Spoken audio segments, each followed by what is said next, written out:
Hey, and welcome back to sallyhughesbeauty.com. So I come to New York fairly regularly, at least once a year, and I came about 2 years ago, summer before last I came, and I did my obligatory wandering around, looking at beauty products, playing with them, and I came across this brand and just completely fell in love, and it was called Milk. Yes, love the brand. Completely fell in love. It was just so cool. It just seemed so new and exciting and interesting. And I started looking into it, and I realised that it was founded by somebody I used to work in the same building as when we were babies. So there was a really nice symmetry to it. And I really wanted to make this video for lots of reasons, but that was one of them. So we are in the home of Zanna Rassi. Hello. That story is so nice. It's so true. That makes me feel so happy. It's so true. The approval, the Sally approval. And like it takes a lot for me to go, I want to buy that, right. and that. But I bought loads of stuff and I loved it. I think it's so cool, but we're going to come back to it because we need to go way back. Right, rewind. The first time I ever saw you, you had bright red hair, like neon red hair. Oh my God. And you were a friend of my friend, Mel Moss, and she worked at Marie Claire. She worked at Marie Claire. This could be actually a really embarrassing story. It's about She worked at Marie Claire and I worked upstairs at Loaded. So this would have been, what, 97-ish? No, 2001. 2000 was my first year there. Okay. So 2000-ish. When we were in Hatfield? Yeah. So we were in, it has to be said, a shit tip in South London. So much fun. It was so much fun. And I remember saying to my friend Mel, who's the girl with the bright red hair? I love her hair. And she said, that's my friend Zanna, and she's the beauty assistant on Marie Claire. And that was you. That was me. Oh my gosh. I love you even know that story. Yeah. So what happened then? So you'd become a journalist. How had that unfolded? So that was my first role at Marie Claire. I became the beauty assistant, and before that I just interned. I'd interned at any magazine that would help me, or take me, I'd say, and it was like doing the internship and they'd be like, oh, we've got this feature on blah, blah, blah. It was Looks magazine to start with. Becky Field was one of my first. I worked on Looks. There we go. Yeah. And, they'd give me a project and I'd be like, how can I make this bigger and better? I'd go to the library, I'd research, because we couldn't just go on the internet then, obviously. And I'd produce like documents like this on research of everything that they could possibly need to know about lipstick. And they were like, oh, she's really into this. You need a dry cleaning? I'll go do that too. You need your shoes shining? I'll do that too. And I think that's something that I still like to carry today, but just that enthusiasm and that willingness to do anything and everything for anyone. And that is one of the things that's actually carried me through to this far, I think. Yeah, so would you describe yourself as a grafter? For sure. Especially in the UK, it's interesting in magazines because even if you're a beauty assistant, beauty editor, you're doing so much. You're writing the copy, you're editing the shoots, you're art directing the shoots, you're styling the shoots, you're casting the models, you're producing it, like you're doing the covers, like you do so much more. And that was almost a big shock when I moved to the States because it's very much more separated and it's less skeletal. But the UK was the best grounding ever because you learn every facet of the industry. And were you already obsessed with beauty, or did you just want a job in a magazine and that happened to be the job that was going? Obsessed with beauty, hence the red hair. Since forever? Since probably Twilight teaser Rimmel days. Yes, Twilight teaser. It wasn't Twilight teaser number 17. Was it 17? 17, yes. Twilight teaser was 17. And it was this amazing. Oh, we need to recreate this. Co-founders, listen up. It was this amazing purpley lip gloss, and I just remember the power of putting on a lipstick. I was like 9, probably. I had 2 older sisters, so they had all this stuff coming in and out the house. And just remember that feeling and that transformation so quickly, so dramatically with one thing. I was like, there's something in this. So how did you end up, so you're from Manchester, right? So how did you end up in the States? I went to work at Marie Claire in the UK, so I stayed there for 6 years as beauty assistant and beauty editor. Learnt everything about the trade, everything about magazines, even fashion and beauty, because when you're there you do so much more of the fashion side even though you're a beauty editor. Absolutely. You're styling your shoots, as I said, and you get to know all the photographers and you just have to know the industry. You go into the shows. And then I knew I wanted to live in New York. I just loved it from, you know, those press trips where I remember Mac were the first people to bring me over, and I did a press trip with Mac when Diana Ross was launching a line with them. Yeah, I remember that. And John Dempsey, and I remember being in the Carlisle Hotel and just being in this incredible like New York City going, this city's amazing. And then there was a lot of press trips after that happened, and I was very lucky to have like incredible mentors as well at Marie Claire in the UK, Susanna Cohen and Nicola Moulton, who were just always letting me do, you know, if I had a crazy idea, they'd let you go do it. You know, if you wanted to go do a shoot, they'd say, as long as it stays in budget, go do it. You know, it's people who really gave you that can-do attitude, and it helped me a lot. So I knew I wanted to move to New York. I met Rassi, my now husband, actually at Milk Studios. Okay. I was doing a shoot there for Marie Claire. We had a mutual friend shooting it, the photographer, Michael Williams. And I was like, oh, it's Marie Claire's shoot. We can't afford Milk Studios. And he's like, no, it's fine. I know the dude who owns it and like runs it, and we'll be fine. We'll do a shoot. So we did our beauty story there. And I remember bumping into him in the lobby, and I was like fussing over the bill or something, you know, being tight and being the editor, right? Yeah. Not how much for a cappuccino. Yeah. And he said to Michael, who's that? And then one thing led to another, and everyone goes to drinks after the shoot, as we do. And I just remember chatting to him, and we got on really, really well. And then I didn't see him for a while, and then I came back on another trip, and we just kind of You fancied him? I did. I just, you know, he was one of those very enigmatic people. He's very social, and he's a good talker. And I just remember like staring at him. There was like a group of us having drinks after the shoot, and he's kind of like staring at the eye, like really talking very, very passionately about whatever he's talking about. And I was like, he's really cute, but he can really talk an awful lot of time. Yeah. Like, doesn't stop. And he still doesn't stop today. So yeah, 2 years transatlantic while I was still at Marie Claire in the UK. I swore I would never move for the man. So I made sure the job was right first, and kind of all fell into place, and I was offered a job at Marie Claire US. Are you quite an independent person then? That's interesting, because when you said you thought I would never move for a man, that's what I would think. Was it important for you to have, you were obviously quite driven in terms of your career, that you needed your own centre of gravity? Absolutely, so important. I think I built up, from 20 years old, I'd worked really, really hard. So I was 26. And I'd built my career. I'd gone from, you know, an intern to acting beauty director. And I loved what I did. And I was like, there's no way I'm just going to throw all this in for some flash in the pan. I mean, he's great, but who knows? So yeah, it was very, very important to me to figure out the right job. And this one really just landed in my lap. I didn't even seek it out. And Joanna Coles, who's my editor here, brought me over. And the rest is history, as they say. So have you started doing, so how soon into the New York voyage do you start doing TV?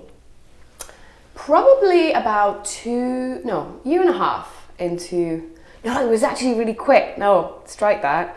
It was, I'd moved and I'd been in the US in this massive big tower called Hearst. It's like fabulous escalators, amazing foyer, like everyone's walking around in, like Devil Wears Prada, there's something in it, like there's no smoke without fire, there's a lot of truth. My editor at the time, Joanna Coles, super savvy and always thinking about the brand outside of just the magazine, right? So she did this TV show called Running in Heels. Mm-hmm. And she's like, we're just going to mic you up for a few things, and you're just going to be, on camera, and it's like a documentary stuff. I was like, okay, great. Little did I know, this turns into like a big old reality TV show. There's basically the drama of these interns who are applying for a job with us. I end up in this somehow, purely by default, because I think I just was like, okay, fine, stick a mic on me. But it was fun, and then I started doing a lot with TV, the morning shows. So like Today's Show, Rachel Ray. So what were you doing, like beauty demos and tips? Fashion and beauty, because I think, and as a beauty editor, you're constantly imparting information. You're constantly trying to help people. And for me, it's all about the takeaway. It's not about how, you know, anyone can dress head to toe Versace, anyone can dress head to toe Louis Vuitton, and it's beautiful and amazing, but I'm more about how should you wear this in another way? Like, really, how can I help the normal woman, no matter how much money you may have or you may not have? So that takeaway tip thing, I think, came from being a beauty editor and a journalist, thinking like that. So it came really naturally to me to just like reel out all these TV segment ideas, and the producers liked it, and we could get it together really quickly, and apparently it was okay on camera. You've got an English accent, you can get away with anything. They all say that, like, you can say anything, Zanna. I'm like, really? Did you feel nervous about that, or are you somebody who just sort of says yes to life, then figures it out later? I'm a yes sayer, and then I figure it out later. Like, to the point where I probably say yes too much. Like, just frazzled. Like, oh my god. But these opportunities, they don't come a lot. No. You have to take them. If you fail, what's the worst thing? My biggest fear in life is regretting that I didn't do something. Yes. You never regret the things you do, pretty much. You only regret the things you don't do. Never. No, unless it's the fact that you didn't drink the night before. Never regret that, not doing that. I've blocked those moments out intentionally. Oh, you really wake up thinking, I'm really glad I drank last night. People don't drink here in the same way as they do in Britain, though, do they? They don't, and got used to that quite quickly, because like the aforementioned days when we're all in Hatfield and the IPC Tower as well, we'd all finish work 5-6 o'clock, go to the pub. Yeah. It was. If you didn't go to the pub, it was weird. You were very unsociable. It was almost like part of our job, but we all loved each. We all really got on. It was like mates. And then I got here, and I'm like, so any after drinks? No, I'm going to yoga. Yoga or dinners. Yeah, everyone would go home, get changed, and then go. It's always dinners. I remember Rassi actually, because he'd come and visit a lot. We'd always go to the pub, and we'd be like, so when do you guys actually fit in dinner here? I have a great group of English girlfriends. Some of them you know. We just all sit around the table, like we all drink 3 bowls of chips. Exactly. Like, that's it. Chips and mayo. That's dinner. That's it. And he was like so thrown by that. But yeah, it's definitely a different culture when it comes to that here. Do you still think of yourself? So if you had to write out a passport application form tomorrow, would you put journalist in the box for profession, or would you put entrepreneur? Would you put TV presenter? I'm such a slashy. I was doing, it's funny because when you're looking at your Instagram profile, God, it's all come down to that these days. So what exactly am I? I have many roles, and obviously co-founder of Milk Makeup is so important. But all my other roles have fed into me getting this one, and I still do them. So I'm still styling, I'm still an editor at large. And I do the TV stuff. So, in answer to your question, what would I put? I like editor, because I think no matter if you're working even for a publication, I'm always editing and creating content.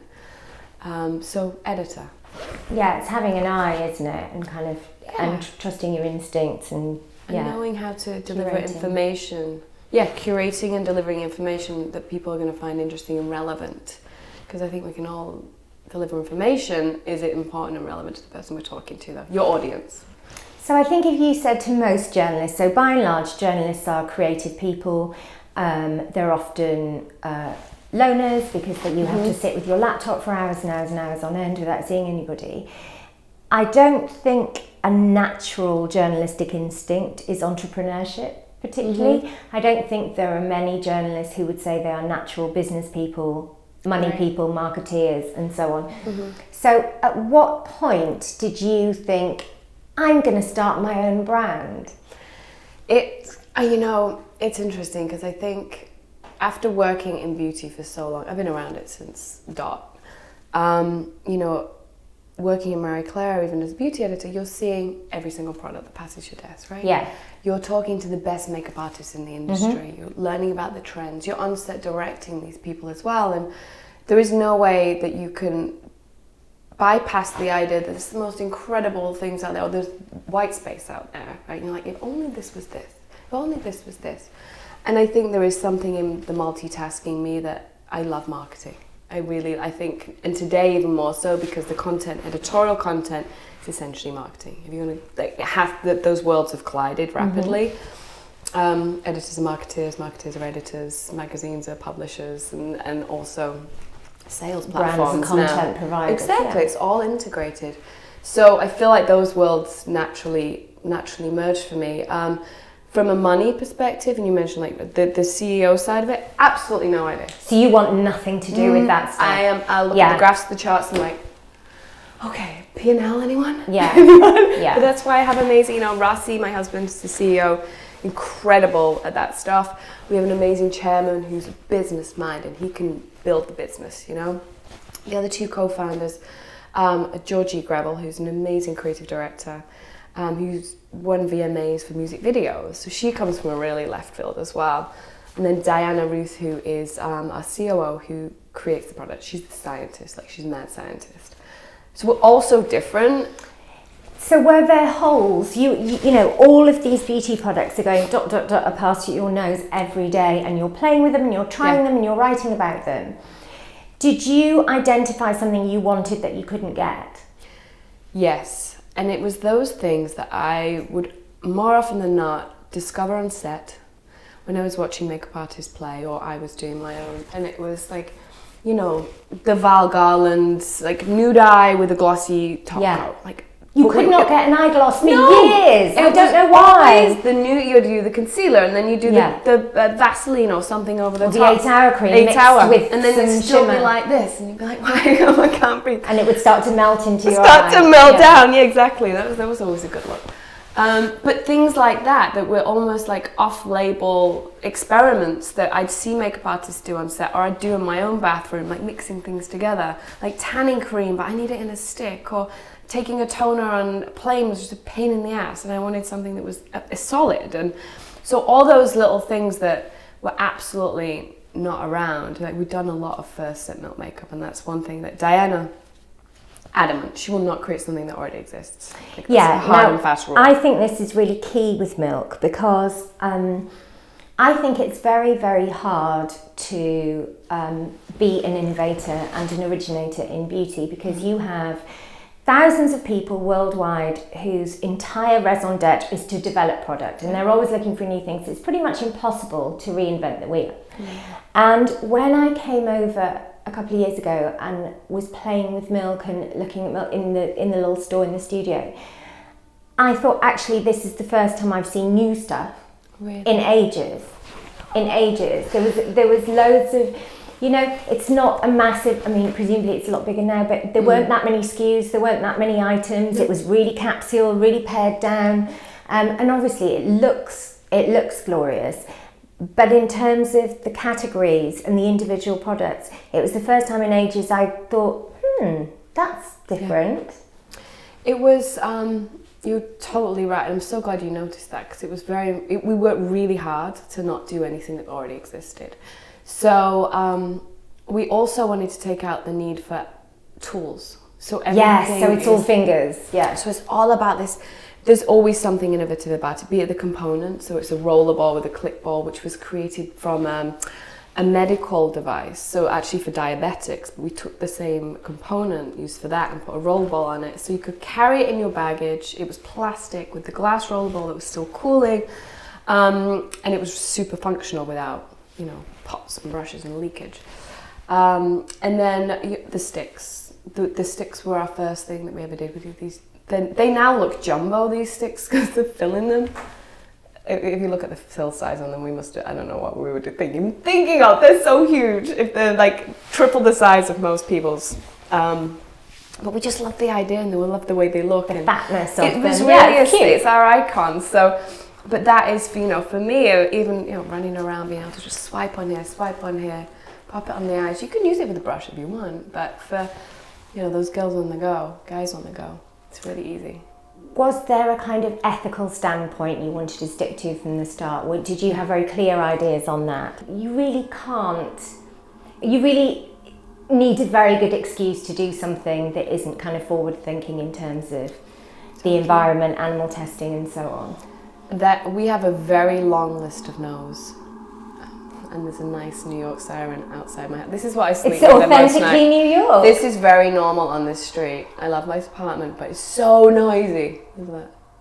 Either homeless people, sirens, very New York. We have a very long list of no's. So obviously no animal testing.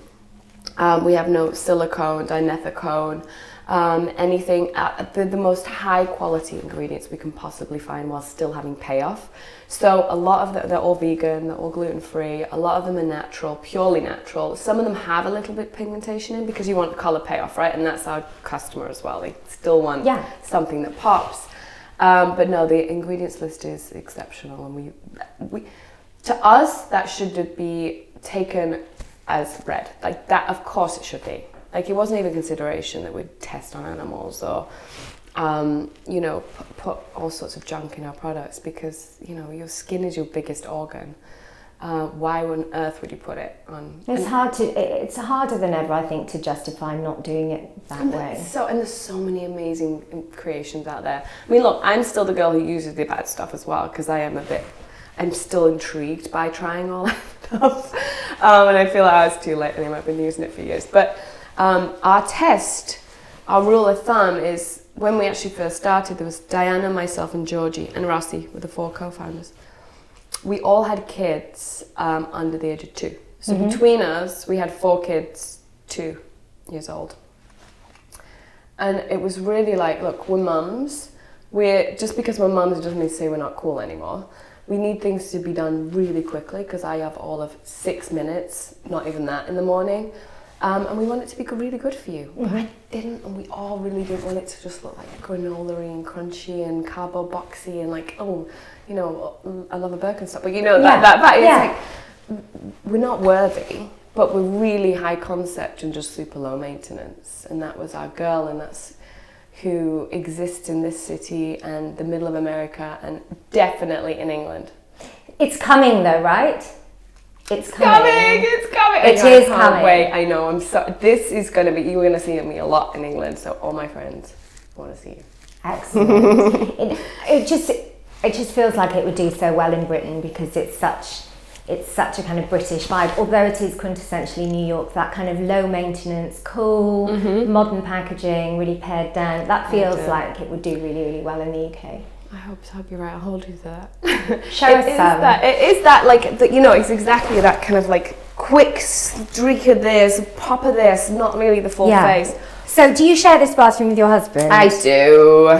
We have 2 sinks, and actually we have twin girls, and they're 3 years old. This is Rumi's sink, and this is Juno's sink. Okay. So we often get ready, and I've actually featured it on some funny videos. They're basically just sit in here and hang out, and then go through everything in the closets. Cool. I love the unicorn. These are our milk maker. We've become quite famous for our stickers. So I love a sticker. But as I said, I'm very contradictory. So I can go from like all naturals into retinols. Once a beauty editor. Exactly. That is exactly what it is. But this is the milk makeup. This is my world of sticks. Can you remember the first product you developed as a brand? Yes, I think I may even have it was sunshine oil. Before colour, we did sunshine oil. So this is that medical dispenser I was telling you about. 7 essential oils in an all-natural oil. And this was just designed to go anywhere and everywhere. But just in the most, because you know when you get on, especially on a trip, you would arrive on a location somewhere. And the oil would be spilt in the bottom of your bag. But this was just our all-rounder. I use it on split ends. Lips, nails, everything. But that was one of the first. We're like, okay, this makes sense. It's the transparency of the packaging. It's the ease of use. It's the natural goodness while still being cool. So it kind of summarizes what we are. And then quickly came the 2 first sticks, which are still to this day. Something very satisfying about a stick, though, isn't there? I mean, look, this is so worn. This is such an old one. I shouldn't even show this. I'll get done. But whatever. This is a good colour. So this is nice and mousy brown instead of orange. And matte. So you know the Hoola bronzer. I'm obsessed with the Hoola. It's great, and it still is great. But it's powdery as well, and you need obviously a brush to be applying it. This was kind of the matteness of that is what we infused into this. Yeah. So you can just, you know, pop it on. I'm the big into like just the streaks of highlights. And you see I'm wearing makeup because you came in with a camera crew, so won't pretend I wasn't. But it's great for kind of like contour before contouring. I'm gonna go crazy with the contour. Is this something that's always in your bag? Would that be like your... Always. necessary. And I use it on the body as well, you know, when you just like last minute, obviously got an event or something, on the arms. It's great to tone in the arms. And then this was the next stick, which is the highlighter in Lit. The names are interesting. I'll explain those in a bit. As a journalist, do you just love naming the products? Yeah. Because I always think that would be my dream job. Will you come to one of our naming ceremonies? Yes. So basically, we all just get drunk on tequila, send lists around olive milk up and down, and we said, anyone weigh in on this? You know, and everything has God, a Zanna, family. that sounds shit. I don't want to come to that. Oh, That sounds fully amazing. Obviously, Literally, I want we're to do that. it's like a naming ceremony with tequila, and we just all get. It's really my trashed. dream. It's my dream gig to name things. Well, come on over, and we're going to I name will a bunch come on after you. over. Actually, you know what? I just got an email before you arrived about our next season. You can have a look. Yeah. But if you look at like these are, that was all the highlights. So these are eye pigments, but they're all named after different parties. So you've got after party, jam room, gig, mermaid parade. These are, we started with such bright things, and then these are kind of our more neutrally tones. But they go on so smoothly, and they last for days. Yeah, lots of pigment. Yeah. And this is fun. These are the fun ones. These little. So how does the process go? Are you throwing things out constantly for not being right and sending them back? As you're testing things? It's a very brutal process, yeah. And the great thing is it's developed in Jersey, which is across the river. So we basically, Diana and her team are on top of it all the time. If they mix a new batch, they're over there looking through it. And, you know, we've got such a great team in place now that they're all over it all the time. But we're just doing a new launch next. I can't talk about it yet. It's a big one for probably when this drops, but I won't mention it yet. But that one has been from component to formulation to the actual images we're creating around it, from the casting to the deco on the back. Like, the whole company's involved. You know, it's a really big one for us. So yeah, it's a really Do you ever like process. ruin their lives by trying something that they're really pleased with and drive go, I people don't mad. like it? I drive people mad, particularly on the brush of this certain thing that I've just given away by saying that. It's got to be right though, hasn't it? Because Yeah, that's, no. you know, that's your reputation. Of course, and I do feel like, even though I've never been a trained makeup artist, I've been around makeup for 15 years professionally. I've watched the best in the business work. I've had so much makeup put on my face with the TV stuff, and you're just constantly in it, you know? So you have a good innate grasp, but you don't, I think. Yeah, right? you have an instinct for it.